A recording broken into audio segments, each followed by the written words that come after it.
Hello friends. आज हम Bihar special current affair series में जनवरी मंथ में हुए जो भी मेजर इवेंट हैं उसको हम देखने वाले हैं। तो देखिए, एक न्यूज़ जो आया था बिहार के जनवरी मंथ में, वो था सोन रिवर वाटर डिस्प्यूट से रिलेटेड, जो कि रिजॉल्व हो गया after 25 years of negotiation.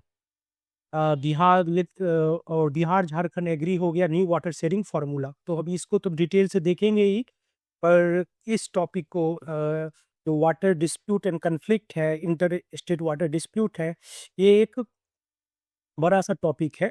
Okay, तो हम इसको वेरी कम्प्रिहेंसिवली देखेंगे इस टॉपिक को, ना कि सिर्फ सोन रिवर वाटर डिस्प्यूट को देखेंगे, बल्कि और भी जो वाटर रिवर डिस्प्यूट इंडिया की मेजर है उन सबको देखेंगे। सिर्फ इंडिया की नहीं बल्कि इंटरनेशनल वाटर डिस्प्यूट्स भी जो भी सारे मेजर दुनिया में चल रहे हैं, हम उसको भी देखेंगे। साथ साथ में हम देखेंगे जो भी वाटर डिस्प्यूट्स हैं उनके रीजंस क्या हैं, और अगर वाटर डिस्प्यूट उनके कारण हमें पता है तो उनका सॉल्यूशन क्या है, वे फॉरवर्ड क्या होगा, ये ये भी हम देखेंगे। और साथ में जो कॉन्स्टिट्यूशनल और लीगल फ्रेमवर्क है इस तरह के डिस्प्यूट को सॉल्व करने के लिए, उसको भी हम देखेंगे। तो शुरू करते हैं। अब देखिए, हमारा ऑब्जेक्टिव क्या है इस वीडियो लेक्चर का। वाटर डिस्प्यूट एक बड़ा सा टॉपिक होता है, जो कि हम वाटर रिसोर्स के अंदर आप जब जाइएगा ना, तो देखिए क्या है कि थोड़ा डिटेल से हम लेते हैं, क्योंकि आजकल पैटर्न चल रखा है यूपीएससी और बीपीएससी में। करंट अफेयर को क्या करते हैं, स्टैटिक से वो लिंक करके पूछते हैं, आइसोलेशन में वो नहीं पूछते हैं। उसको क्या करते हैं, स्टैटिक टॉपिक को करंट अफेयर से लिंक करके पूछते हैं। तो इसलिए हम जरा देखते हैं कि अमंग गैलेक्सीज ऑफ टॉपिक्स में हमारा ये टॉपिक कहाँ पे आता है। तो देखिए, जो सबसे बड़ा टॉपिक जो है वो आपका है वाटर रिसोर्स। ठीक, तो वाटर रिसोर्स में आप लोग सबको एक बेसिक फैक्ट थोड़ा सा हम डिस्कस कर लेते हैं। एक सबसे बेसिक फैक्ट क्या है, देखिए आप सबको पता होगा, लगभग 71% क्या है, अर्थ का सरफेस क्या है, कवर्ड विथ क्या है, वाटर है ना। पर देखिए कितना बड़ा ये आयरोनी है कि मात्र इसमें से जितना भी वाटर रिसोर्स है, अर्थ पे जितना भी वाटर है, टोटल वाटर जो अर्थ पे है, ओके, उसमें से मात्र 3% वाटर जो है वही फ्रेश वाटर है। 3% वाटर जो है क्या है, वो फ्रेश वाटर है। सोच लीजिए, बाकी सारा वाटर साल्टी वाटर है, जो कि आप ड्रिंकिंग पर्पज से यूज नहीं कर सकते। और उसमें भी ये 3% जो फ्रेश वाटर है, वो भी आप सारा 100% तो यूज कर ही नहीं पाइएगा ना, कुछ तो उसमें कॉन्स्टेंट होते हैं। आप कंप्लीट यूज तो कर नहीं सकते, 100% आप ग्राउंड वाटर थोड़ी ना यूज कर लोगे। या कोई भी रिवर का वाटर, कुछ तो वाटर उसको रखना पड़ता है, सो दैट वो सिस्टम कंटिन्यू करे। सारा वाटर आप निकाल भी नहीं पाओगे। तो बहुत सारा वाटर जो है आइस कैप में, फ्रेश वाटर लॉक्ड है, आप उसको अभी एक्सेस नहीं कर सकते हो। समझ रहे हो ना। तो जो 3% वाटर है उसमें हम यूटिलाइज कर सकते हैं, यानी कि अगर हम यूटिलाइजेबल अगर वाटर हम देखें, फ्रेश वाटर, तो वो और भी कम हो जाते हैं, काफ़ी काफ़ी कम हो जाते हैं, वेरी नेग्लिजिबल हो जाते हैं। तो देखिए क्या हो गया, वाटर क्या हो गया हमारे लिए, देखिए तो एक स्कार्स नेचुरल रिसोर्स हो गया कि नहीं हो गया। Very very very scarce natural resource है। और ओबियस है, जो भी रिसोर्स अगर स्कार्सिटी में होगा, तो उसके लिए क्या हो सकता है, कॉन्फ्लिक्ट हो सकता है, डिस्प्यूट हो सकता है। तो हम जो ये टॉपिक है, ये काफ़ी वृहद टॉपिक है, इसके अंदर बहुत सारे सब टॉपिक आते हैं। जैसे सबसे पहले तो यही आता है कि वाटर रिसोर्स का हम टाइप्स देखते हैं कि what are the various types of water resource. तो एक तो आप सैलिनिटी के बेसिस पे ही आप कहते हैं फ्रेश वाटर है, कि सेलाइन वाटर है, या ब्रैकिश वाटर है। ओके।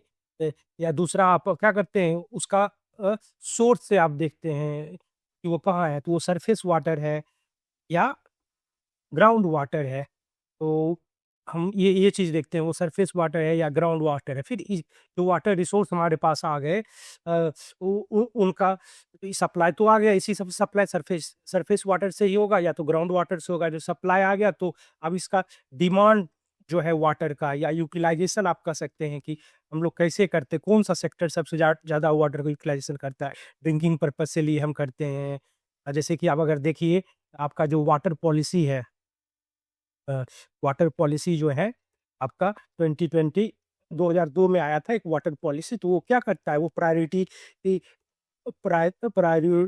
किसको किसको देता है, वो प्रायोरिटी में आपको सबसे हाई प्रायोरिटी देता है आपको ड्रिंकिंग वाटर जो भी रिसोर्सेस पहले किस पर्पस के लिए उसको डाइवर्ट कर ड्रिंकिंग पर्पस के लिए किया जाएगा।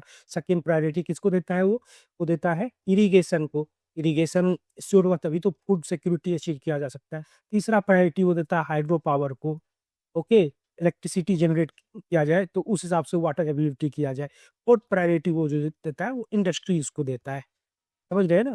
तो इस हिसाब से हम देखेंगे कि डिफरेंट डिफरेंट सेक्टर्स जो है वो वाटर का यूटिलाइजेशन कैसे करता है। और जब वाटर का यूटिलाइजेशन होता है तो क्या होगा, ये तो उसके बाद क्या होता है, वाटर में ऑब्वियसली प्रॉब्लम्स भी आते हैं।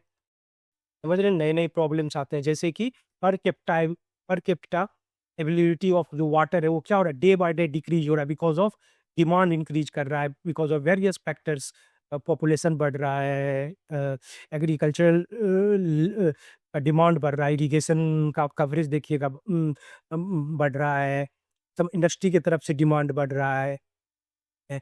तो पर कैपिटा एबिलिटी ऑफ वाटर क्या है वो काफ़ी घट रहा है। और साथ ही साथ एक और प्रॉब्लम हो रहा है कि पॉल्यूशन भी हो रहा है। वाटर क्या हो रहा है, पॉल्यूटेड भी हो रहा है। वाटर क्या हो रहा है, वाटर पॉल्यूशन भी हो रहा है। ये और जो वाटर एबिलिटी है उसको और ये क्या करता है, काफ़ी ज़्यादा सीवियर बना देता है। तो अब हम जब जब ये प्रॉब्लम्स है तो हम इसके सॉल्यूशंस की तरफ भी जाएंगे। तब हम नेक्स्ट टॉपिक जो पढ़ते हैं वो टॉपिक क्या होता है, कंजर्वेशन पढ़ते हैं। Conservation of water resource, conservation and management of water resource. इसमें इस टॉपिक्स के अंदर हम बहुत सारा टॉपिक्स पढ़ते हैं। और देखिए, जब per capita ability of water कम है तो यहाँ और भी प्रॉब्लम है, तो वाटर पॉल्यूशन एक प्रॉब्लम होगा। सेकेंड क्या हो सकता है, डिस्प्यूट्स भी हो सकता है। बताए थे ना, तो वाटर डिस्प्यूट्स एंड कन्फ्लिक्ट भी हो रहा है दुनिया भर में। आप देखिएगा कम्युनिटी लेवल पे, रीजनल लेवल पे, स्टेट लेवल पे, इंटरनेशनल लेवल पे वाटर डिस्प्यूट्स एंड कन्फ्लिक्ट हो रहा है। देखिए, मेरा टॉपिक जो है पढ़ाने का है वो बस ये टॉपिक्स अभी आप कवर करेंगे। ये सारा अब जो सब टॉपिक्स या टॉपिक्स अंडर वाटर रिसोर्स उसको हम कवर नहीं करने वाले। अब देखिए conservation of water and management of water, जिसमें क्या है आप अ, बहुत सारा पढ़ते हैं ना। वाटर साइक्लिक रिसोर्स है तो रीयूज़ कर सकते हैं वाटर को। फिर क्या कर सकते हैं, प्रिवेंट कर सकते हैं वाटर पॉल्यूशन को। फिर क्या कर सकते हैं आप, इंटरलिंकिंग ऑफ रिवर्स कर सकते हैं। जहाँ भी वाटर डिफिसिट एरिया है, वाटर सरप्लस है, उसको वाटर को ट्रांसफर कर दे सरप्लस जोन से डिफिसिट जोन। तो फ्लड एंड ड्राउट दोनों को हम चेक कर सकते हैं। एक बड़ा सा टॉपिक हो जाता है इंटरलिंकिंग ऑफ रिवर्स। अपने आप में काफ़ी बृहद टॉपिक है ये। तो इसको भी हम सेपरेटली डिस्कस करेंगे। इस वीडियो एक ही वीडियो में तो सब चीज़ डिस्कस करना पॉसिबल नहीं। अभी हम ब्रॉड एक फ्रेमवर्क ले रहे हैं कि इस टॉपिक को हमको पढ़ना कैसे चाहिए, इंटीग्रेट करके कैसे पढ़ना चाहिए। तो इसी में आपको आ जाता है वाटर शेड मैनेजमेंट आ जाता है, रेन वाटर हार्वेस्टिंग आ जाता है। So many small small topics है। और देखिएगा कि आपका जो पीटी में हो, मेंस में हो, यूपीएससी हो या बीपीएससी, कोई भी सिविल सर्विस एग्जामिनेशन हो, इस टॉपिक से कई क्वेश्चंस पूछे रहते हैं उन्हें अक्सर वो पूछते हैं। और मोस्ट ऑफ कैंडिडेट जो है इस टॉपिक काफ़ी ईजी टॉपिक है, फिर भी वहाँ पे ये गलती कर बैठते हैं, क्योंकि वो मिस्टेक कर बैठते हैं क्योंकि उनको पढ़ना कैसे है ये नहीं पता होता है। और किस तरह से स्ट्रक्चरिंग करके, प्रॉपर स्ट्रक्चरिंग करके हमें कम्प्रिहेंसिव वे में, होलिस्टिक वे में चीज़ों को पढ़नी चाहिए, ये उन्हें मालूम नहीं होता है। और यही काम तो है सीएफसी मैट्रिक्स आईएएस का। आपके पास कोई भी टॉपिक हो उसको काफ़ी सरल करके, काफ़ी कम्प्रिहेंसिव वे में आपको कंसेप्चुअल वे में फैक्ट्स को कनेक्ट, सीएफसी का मूल मंत्र ही यही है, कनेक्ट फैक्ट थ्रू कंसेप्ट। सारे फैक्ट्स को कंसेप्ट के थ्रू कनेक्ट करके आपके सामने लाना, यही तो मेरा मकसद ही है। और यही सीएफसी मैट्रिक्स चैनल का भी मकसद है।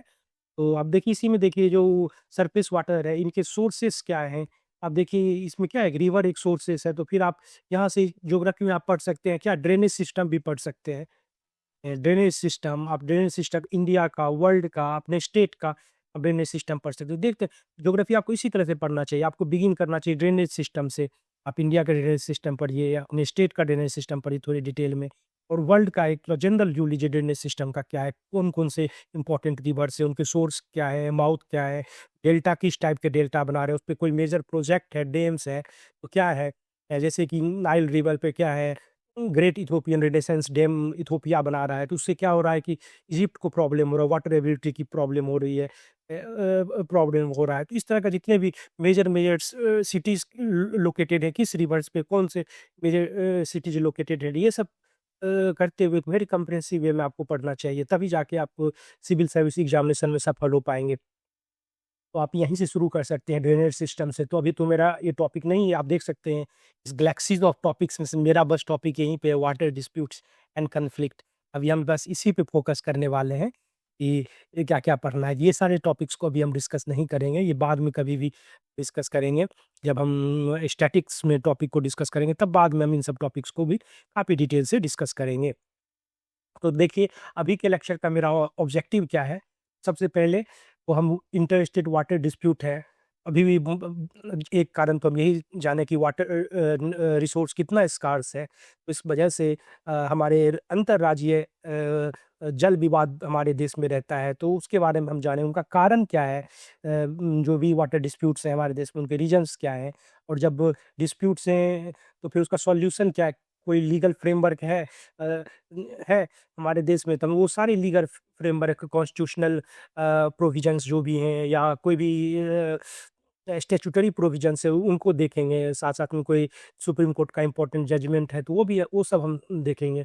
फिर हम देखेंगे इंटर वाटर डिस्प्यूट भारत में जो मेजर इंटर वाटर डिस्प्यूट्स हैं उनको एक बार हम देखेंगे। और वाटर डिस्प्यूट बिहार, चूँकि बिहार स्पेशल हम पढ़ रहे हैं, बिहार स्पेसिफिक हम इस टॉपिक को पढ़ रहे हैं, तो हम क्या करेंगे, बिहार में भी पास्ट में जितने भी रिवर्स रहे हैं उनके वाटर डिस्प्यूट, सिर्फ सोन रिवर वाटर डिस्प्यूट नहीं, पास्ट में भी जो भी वाटर डिस्प्यूट रहा है, तो बिहार कैसे उसको सॉल्व किया है। आप देखेंगे जैसे सोन रिवर वाटर डिस्प्यूट बिहार ने काफ़ी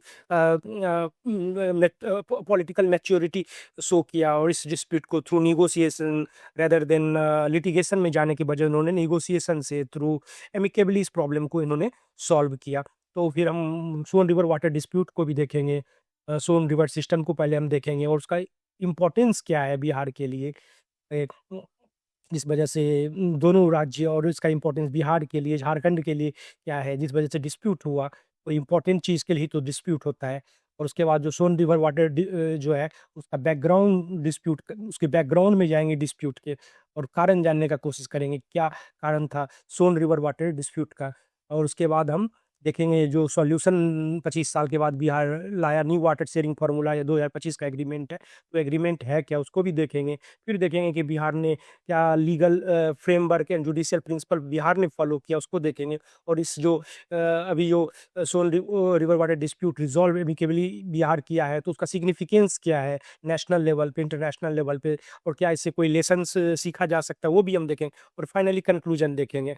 तो आप देख रहे हैं हम काफ़ी होलिस्टिक वे में आपका जो भी नेशनल लेवल पे जो कि इंटर स्टेट वाटर डिस्प्यूट है, वो सारे हम ब्रीफली देखेंगे और इंटरनेशनल डिस्प्यूट भी देखेंगे। लास्ट में समरी में हम क्या करेंगे, जितने भी फैक्ट्स वाटर डिस्प्यूट्स को लेके या कन्फ्लिक्ट को लेके हैं, उनको हम एक स्नैपशॉट पीटी क्विक रिवीजन के लिए वो भी हम करेंगे। तो चलिए बिना समय गवाए टॉपिक को शुरू करते हैं। देखिए, अभी जस्ट हम डिस्कस कर चुके, कोई भी कमोडिटी अगर शॉर्ट सप्लाई में हो, तो उससे क्या होता है, डिस्प्यूट्स हो सकता है, कॉन्फ्लिक्ट हो सकता है। और वाटर का जो स्कार्सिटी है, जो शॉर्टेज है, वो कोई अब बात तो नहीं है, समझ रहे हैं ना? तो वाटर डिस्प्यूट और कॉन्फ्लिक्ट अभी नेशनल लेवल पे, जो कि हमें इंटर स्टेट के रूप में और इंटरनेशनल लेवल पे भी अभी के दुनिया में हमें देखने को मिलते हैं। तो इन डिस्प्यूट्स के कारण क्या हैं? तो देखिए, डिस्प्यूट्स होता क्या है, उसके बहुत सारे कारण हैं। तो वो कारण स्ट्रक्चरल भी है, वो आप देखिएगा आगे जाके हम एक्सप्लेन करेंगे इस टर्म को कि वो स्ट्रक्चरल प्रॉब्लम कैसे हैं। ज्योग्राफिकल भी है, पॉलिटिकल भी है और इंस्टीट्यूशनल फैक्टर्स के कारण भी वो प्रॉब्लम्स हैं। वो प्रॉब्लम्स हैं। तो एक-एक करके हम सारे रीजन्स को डिटेल में देखते हैं कि इंटर स्टेट वाटर डिस्प्यूट्स के क्या-क्या प्रॉब्लम्स हैं।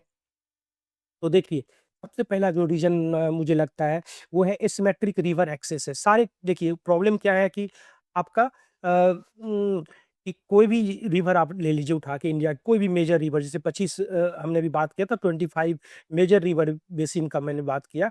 तो मेजर रिवर बेसिन क्या होता है, जिसके कैचमेंट एरिया कितना होते हैं, 20,000 किलोमीटर स्क्वायर। उससे अगर ज़्यादा या उसके बराबर है तभी उसको हम मेजर रिवर बेसिन बोलते हैं। 20,000 किलोमीटर स्क्वायर से कम उनका अगर कैचमेंट एरिया है तो उसको हम मेजर रिवर बेसिन नहीं बोलेंगे। तो ऐसे 25 जो रिवर मेजर बेसिन, देखिए क्या किसी एक स्टेट में कन्फाइंड है? नहीं है ना।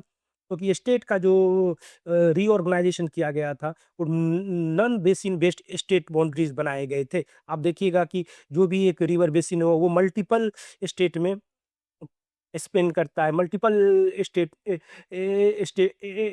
स्टेट से होके एक ही रिवर गुजरता है।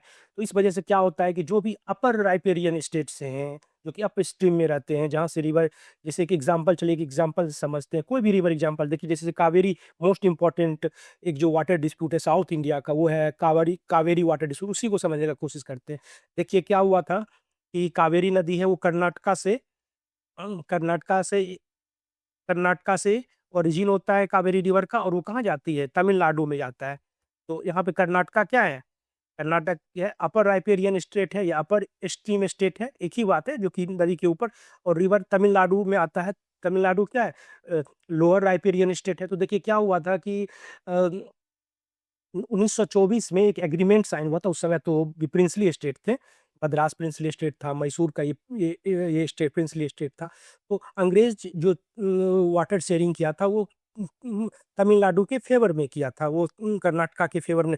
कर्नाटका अगर कोई भी इस पे प्रोजेक्ट बनाना चाहता है विदाउट कंसेंट ऑफ तमिलनाडु, वो नहीं बना सकता था। बट ये ट्रीटी जो थी, वो बस 50 ईयर्स के लिए वैलिड थी। तो जैसे ही आप देखिए 50 साल जब खत्म हो जाता है, यानी कि 1974 में, कर्नाटका क्या करता है, इस कावेरी रिवर वाटर पे डैम्स बनाना शुरू कर देता है। जैसे कृष्ण सागर, आपने डैम सुना होगा, कृष्णराज सागर डैम। ऐसे ऐसे कई 4 डैम्स बनाना शुरू कर देते हैं। और तमिलनाडु को प्रॉब्लम होता है कि हो सकता है ये डैम बनाने से लीन पीरियड में, स्पेशली खास करके जब कम मानसून होगा, तो क्या होगा, तमिलनाडु में वाटर पहुंच ही नहीं पाएगा। समझ रहे हैं ना, बिना कर्नाटका जो बिना तमिलनाडु स्टेट के कंसेंट से वो डैम बनाना शुरू कर देता है, और इस वजह से क्या होता है, तमिलनाडु सेंटर के पास चला जाता है ये डिस्प्यूट लेके। आप देखिएगा कि जो भी वाटर इंटरस्टेट वाटर डिस्प्यूट है, आप डायरेक्ट सुप्रीम कोर्ट या हाई कोर्ट में नहीं जा सकते हैं, क्योंकि वहाँ पे हाई कोर्ट सुप्रीम कोर्ट का जुरिस्डिक्शन नहीं होता है। वो हम आगे देखेंगे जब भी हम इसके लीगल फ्रेमवर्क देखेंगे, जो भी इसके लीगल पहलू को जब हम देखेंगे, लीगल डायमेंशन को जब हम एनालिसिस करेंगे, तब वहाँ पे इन सब चीज़ों को हम देखेंगे। तो देखिए क्या होता है कि सिमेट्रिक रिवर एक्सेशन, अपर स्ट्रीमिंग जो है नेचुरल कंट्रोल उनके पास। अब जैसे दूसरा एग्जांपल आप ले लीजिए, जैसे अभी फिलहाल Ravi Beas inter state water dispute है, रावी ब्यास वाटर डिस्प्यूट है, किसके किसके बीच में, पंजाब हरियाणा, मेनली पंजाब हरियाणा के बीच में है। तो ये एक्चुअली रावी ब्यास जो है, ये किस फॉर्म में अभी एक्सप्रेस होता है, ये होता है आपको जो भी एक्सेस वाटर है रावी ब्यास में, वो इसका शेयर, एक शेयर क्या था, हरियाणा को भी मिलना था। तो क्या हुआ था, ब्यास से एक लिंक बनाया गया, किसमें, सतलज रिवर में। आप लोगों को पता ही होगा, ये डिटेल्स हम देखेंगे जब भी स्टेट के रिवर वाटर डिस्प्यूट देखेंगे। तो अभी हम समझने के लिए बस शॉर्ट में इस चीज़ को देख रहे हैं। तो देखिए क्या हुआ था, ये ब्यास नदी है, तो इससे एक लिंक केनाल बना के इसका वो जो वाटर था, इसको सतलज में पहुंचाया गया। ये तो प्रोजेक्ट कंप्लीट हो गया। अब देखिए सतलज से क्या था कि यमुना लिंक केनाल बना, सतलज यमुना लिंक केनाल बनाना था। तो क्या हुआ, हरियाणा वाले जो है अपने साइड के तो लिंक केनाल बना लिए, पर पंजाब वाले अपने साइड के लिंक केनाल नहीं बनाए हैं, अभी तक नहीं बनाए हैं। 1980s में ही, 81 में ही ये शुरू हो जाता है ये प्रॉब्लम। बट पंजाब वाले देती 80s 90s में मेरे यहाँ मिलिटेंसी चल रही थी, इस वजह से नहीं कम, और अभी भी वो पॉलिटिकल रजिस्टेंस, सुप्रीम कोर्ट के बार बार करने के बाद वहाँ के जो चीफ मिनिस्टर हैं पॉलिटिकल रजिस्टेंस शो करते हैं, वो इस केनाल को बनने ही नहीं देते। तो रावी बीच की डिस्प्यूट देखिए, पंजाब क्या बोलता है, पंजाब यहाँ पे यही बोलता है कि इनका ये राइपेरियन प्रिंसिपल्स को फॉलो करते हैं। कि भाई राइपेरियन प्रिंसिपल्स क्या है, सिंपल यही होता है कि जहाँ से पानी जा रहा है, इसके जिस लैंड के उन लैंड पे जो भी पीपल इनहिबिट करते हैं, जो भी लोग रहते हैं, उनका राइट है इस वाटर बॉडी को यूज करना। तो peoples residing near by the water body have the natural right to use the water. समझ रहे हैं ना। तो इस वजह से क्या है, ये कहते हैं कि नहीं नहीं मेरे लोगों को ही पानी मिलना चाहिए। बट हरियाणा का कहना है नहीं, मेरा तो हिस्टोरिकल लीगल है मेरा डिमांड। बिल्कुल सही बात है, हरियाणा यहाँ पे बिल्कुल करेक्ट है। पर अब क्या करिएगा, स्कार्स रिसोर्स है ये। कोई भी पंजाब के बारे में तो ये कहा जाता है कि 2030 तक वो ड्राई स्टेट हो जाएगा। वहाँ पे अलग तरह के अंडरग्राउंड वाटर का टेबल बहुत नीचे चला गया है, because of number of factors है। क्रॉपिंग पैटर्न चेंज हो गया, वो सब व्हीट बेल्ट हुआ करता था, आज के डेट में क्या हो गया, राइस बेल्ट हो गया है। तो वो सब चीज़ हम देखेंगे क्या, जब स्टेट के इंटर स्टेट वाटर डिस्प्यूट हम देखेंगे, तो वहाँ इन सब चीज़ों को ध्यान से एनालिसिस किया जाएगा। अभी देखिए यही है, तो सिमेट्रिक रिवर एक्सेस है अ, है है जो ऊपर में जो अपर राइपरिंग स्टेट है उनको नेचुरल कंट्रोल रहता है रिवर पर, वो क्या करते हैं डैम बना लेते हैं। अभी आप जैसे कर्नाटका के केस में देखिए बैराज बना लेते हैं, और वो क्या करता है वाटर अवेलेबिलिटी को रिड्यूस कर देता है डाउन स्ट्रीम स्टेट या जो लोअर राइपरिंग स्टेट है उनके लिए। तो इससे क्या होता है डिस्प्यूट्स हो जाता है। फिर हमने देखा कि स्टेट रीऑर्गेनाइजेशन जितने भी किए गए हैं वो रिवर बेसिन के बाउंड्री देख के नहीं किए गए हैं। तो क्या होता है जो स्टेट रीऑर्गेनाइजेशन हुए थे इंडिया इंडिपेंडेंस बाद वो इग्नोर कर किए थे रिवर बेसिन बाउंड्रीज को। तो क्या हुआ single river across multiple state में है, और इससे क्या होता है कि कोई भी स्टेट के बीच कंसेंसस नहीं बन पाता है और integrated and scientific water management करना पॉसिबल नहीं होता है। समझ रहे? तो इस वजह से भी क्या है ये water inter state water dispute होता है। फिर दूसरा देखिए ये obvious reason rising water demand, population बढ़ रहा है इंडिया का, ग्रीन रिवॉल्यूशन हुआ है एग्रीकल्चर में, तो इरिगेशन में वाटर का डिमांड बढ़ा। अर्बन एक्सपेंशन देखिएगा, so many cities are located on important rivers of India, तेजी से अर्बन एक्सपेंशन हो रहा है, इस कारण से वाटर डिमांड इंडस्ट्रियलाइजेशन के 60 सारा देखिएगा 1960 के बाद से इंक्रीज कर गया है डिमांड फॉर इरिगेशन ड्रिंकिंग। समझ रहे हैं ना, जो भी लोग सिटी में रहेंगे तो उनको पानी पीने के लिए चाहिए, ड्रिंकिंग पानी के लिए चाहिए, सबका इंडस्ट्रियल वाटर का जो क्या है डिमांड 60s के बाद जो है वो शार्पली बहुत तेजी से वो बढ़ गया है। इस वजह से भी क्या है वाटर का सप्लाई तो फिक्स्ड है बट डिमांड बढ़ गया, तो इस कारण से क्या है water per capita water ability काफी कम हो गया और इस वजह से क्या हो रहा है डिस्प्यूट्स हो रहे हैं। और भी आप देख सकते हैं यूनिलैटरल डेवलपमेंट प्रोजेक्ट। अब जैसे देखिए क्या करते हैं जो अपर राइपरिंग स्टेट है वो डैम बना देते हैं, रिजर्वायर्स बना देते हैं, डाइवर्जन कैनाल्स बना देते हैं, और डाउन स्ट्रीम जो स्टेट है उनका कंसेंट नहीं लेते हैं। जैसा कि आप देख सकें कावेरी में भी हम डिस्कस कर रखे हैं, महानदी बेसिन में कुछ इसी तरह का चीज़ हुआ था। या महादई रिवर एक है, आप गोवा और कर्नाटक के बीच वहाँ भी देखिएगा कि कर्नाटक गोवा क्या करता है महादई रिवर्स के जो ट्रिब्यूटरीज हैं वहाँ पे वो डाइवर्जन कैनाल बना के वो वाटर महाप्रभा रिवर जो है वो कृष्णा का ट्रिब्यूटरी है उसमें वो ट्रांसफर कर रहा है without taking the consent of Goa. वहाँ पे भी वाटर डिस्प्यूट हो गया जिसको आप महादई रिवर वाटर डिस्प्यूट कहते हैं। तो इसी तरह से देखिएगा unilateral development of project without consent लिए बनाते हैं, तो इस वजह से क्या होता है वाटर डिस्प्यूट होता है। दूसरा देखिए फ्रेगमेंटेड वाटर गवर्नेंस है। आप ध्यान से देखिएगा जो वाटर है ये बहुत इंपॉर्टेंट टॉपिक है। आप जैसे देखिए इसको समझने का कोशिश करते देखिए वाटर क्या है, वाटर क्या है स्टेट लिस्ट सब्जेक्ट है, समझ रहे हैं, बट इंटर स्टेट अगर रिवर कोई जा रहा है वो क्या है वो यूनियन लिस्ट के अंदर आता है। आप देखिएगा जैसे कि आगे हम देखिए स्लाइड में जगह अच्छा से इसको एक्सप्लेन भी कर रखे हैं। ये आप देखिए वाटर क्या है स्टेट सब्जेक्ट है, इंट्री 17 में आता है स्टेट लिस्ट के अंदर। तो इसमें क्या है अब देखिए स्टेट लिस्ट के अंदर आता है तो आर्टिकल क्या बोलता है, देखिए आर्टिकल 246 क्या करता है ये लेजिस्लेटिव पावर डिस्ट्रीब्यूशन करता है ना स्टेट एंड सेंटर के बीच में। क्या करता है जो भी सेवेंथ सेवेंथ शेड्यूल में यूनियन लिस्ट में जो भी सब्जेक्ट है उस पे कौन कॉम्पिटेंट है लॉ बनाने के लिए, उस सारे सब्जेक्ट पे लॉ बनाने के लिए कौन है यूनियन कॉम्पिटेंट है। और स्टेट लिस्ट में जो भी सब्जेक्ट है उस पे लॉ बनाने के लिए कौन कॉम्पिटेंट है स्टेट कॉम्पिटेंट है। तो देखिए वाटर जो आता है वो इंट्री 17 है स्टेट लिस्ट के अंदर आता है। इसमें क्या है वाटर का यूज इरिगेशन के लिए, वाटर का सप्लाई के लिए, रिवर मैनेजमेंट के लिए, पावर के लिए वाटर, ये सारे किसके कंट्रोल में आते हैं स्टेट के। इसलिए स्टेट जो है अपना ऑटोनॉमी दिखाता है। और देखिए प्रॉब्लम देखिए कैसे कैसे कैसे प्रॉब्लम है। दूसरा क्या है कि इंट्री 56 में जो इंटर स्टेट रिवर है समझ रहे हैं ना उसको रेगुलेट करने का पावर किसको आता है वो यूनियन लिस्ट में आता है। ओके जो इंटर स्टेट रिवर है उसको रेगुलेट करने का पावर वो किसके है 50 यूनियन लिस्ट में। तो यहाँ पे कौन सा यहाँ पे यूनियन गवर्नमेंट कॉम्पिटेंट है लॉ बनाने के लिए। तो देखिए होता क्या है प्रॉब्लम अभी अब आप देखें कि जो जो भी स्टेट रीऑर्गेनाइजेशन करके जो स्टेट बाउंड्रीज है वो रिवर बेसिन को ध्यान में रख के तो नहीं बनाया गया था। तो क्या होता है एक ही बेसिन मल्टीपल में होते हैं और सारे स्टेट जैसे देखिए ये पंजाब है और इसके नीचे क्या है हरियाणा है सपोज की, और एक रिवर है मान लीजिए सतलज जी रिवर, कोई एक रिवर है मान लीजिए वो बेटर ये रखिए कर्नाटक है सबसे अच्छा एग्जांपल हम ले लेते हैं कर्नाटक का, और ये क्या है तमिलनाडु है। अब मान लीजिए अब इसके अंदर वाटर 17 एंट्री के अंदर क्या है 17 ये स्टेट लिस्ट के अंदर वाटर आता है, इसके अंदर जो भी वाटर सप्लाई इरिगेशन जो भी काम करना चाहे कौन करेगा, कर्नाटका गवर्नमेंट कर सकती है, स्टेट गवर्नमेंट कर सकती है। और फिर यहाँ अगर वाटर इसके अंदर कौन कर, तमिलनाडु गवर्नमेंट कर सकती है जो भी करना है।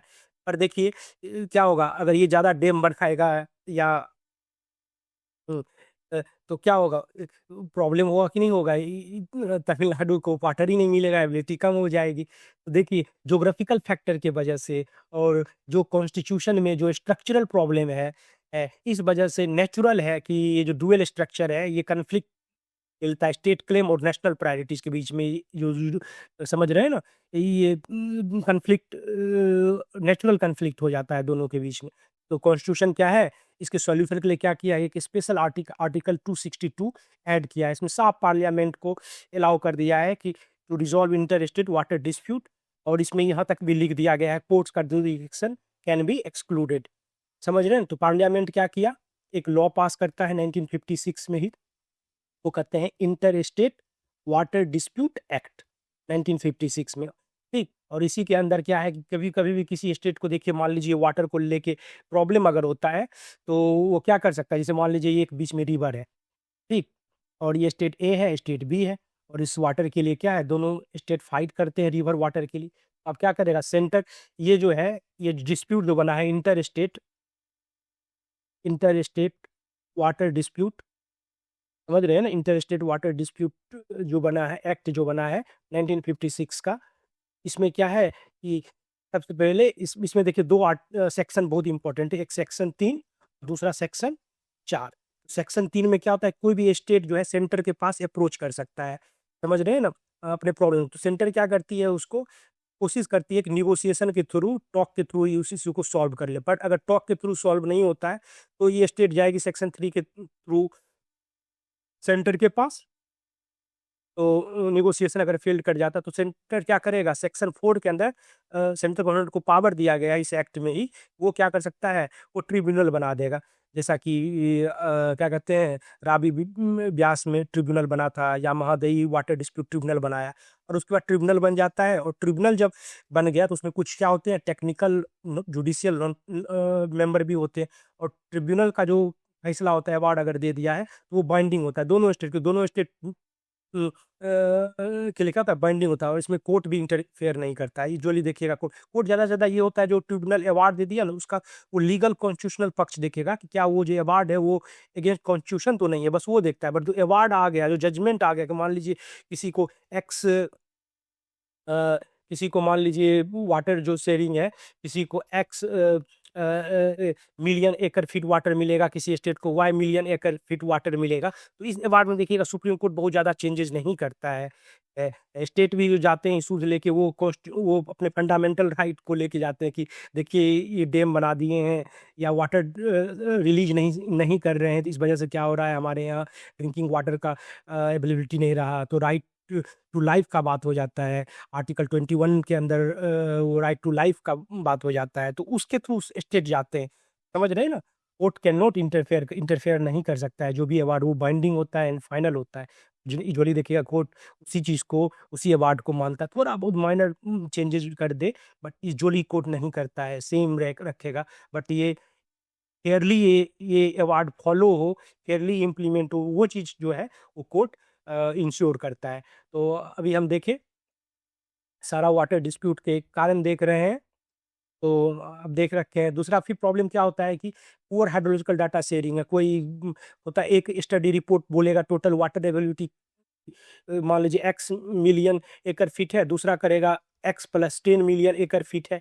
अब जो भी वाटर शेयरिंग है, अब सारा स्टेट थोड़ा ज़्यादा पानी मांगेगा, तो स्टेट ट्रस्ट भी नहीं करते हैं कि दूसरा कह देगा कि एक्स 10 से कम का देगा वाटर है, समझ रहे हैं ना। तो इस कारण से पुअर हाइड्रोलॉजिकल डाटा शेयरिंग है स्टेट के बीच में। कोई transparent mutually accepted river flow data जो है, ये क्या होता है, इस कारण से मिसट्रस्ट भी हो जाता है और वीकेंस कर देता है basis fair education adjudication of the disputes जो है उसको वीकेंस भी करता है। उसके बाद देखिए साथ साथ सुबह पे आ गया क्लाइमेट वेरिएबिलिटी भी, तो क्लाइमेट चीज़ें देखते होंगे, अल नीनो है, ला नीना है। तो मानसून क्या होता है, कभी डिफिसिट हो गया, कभी एक्सेस हो, कभी फ्लड हो जाता है। तो ये सबसे भी क्या होता है, वो क्लाइमेट चेंज की वजह से काफ़ी अनसर्टेनिटी रहता है। इसका जो कॉम्पिटिशन है ओवर लिमिटेड वाटर रिसोर्स और इंटेंसिफाई हो जाता है। और कभी कभी क्या होता है, पोलिटिसाइजेशन हो जाता है। लीडर्स, लोकल लीडर्स क्या करते हैं, पिटी पॉलिटिक्स के लिए इलेक्ट्रो लोगों को मोबिलाइज करना शुरू करते हैं, रेदर देन टेक्निकल इशू। कभी कि जैसे खास करके कावेरी रिवर वाटर डिस्प्यूट में आप देखिएगा, इशू कंप्लीट टेक्निकल इशू होता है, बट उसको क्या करते हैं, इमोटिव बना देते हैं। चौविज्म, नेशनलिज्म शुरू हो जाता है, सब नेशनलिज्म शुरू हो जाता है, और काफ़ी लोग मर भी जाते हैं। काफ़ी दुखद बात हो जाता है। तो ये आप देख सकते हैं कि सारे रीजन्स हैं इंडिया में वाटर डिस्प्यूट्स के क्या-क्या है। तो चलिए, फर्स्ट पार्ट है, अभी हमने सारा रीजन्स को समझा। वीडियो ज़्यादा लंबा ना हो जाए, इस कारण से इसको हम पार्ट वाइज़ ही करेंगे, कंप्लीट इस टॉपिक को करेंगे, पार्ट वाइज़ करेंगे। तो अगले पार्ट में भी हम लोग देखेंगे इंटर स्टेट वाटर डिस्प्यूट के लीगल फ्रेमवर्क्स क्या-क्या हैं। तब तक के लिए thank you very much. Okay, bye.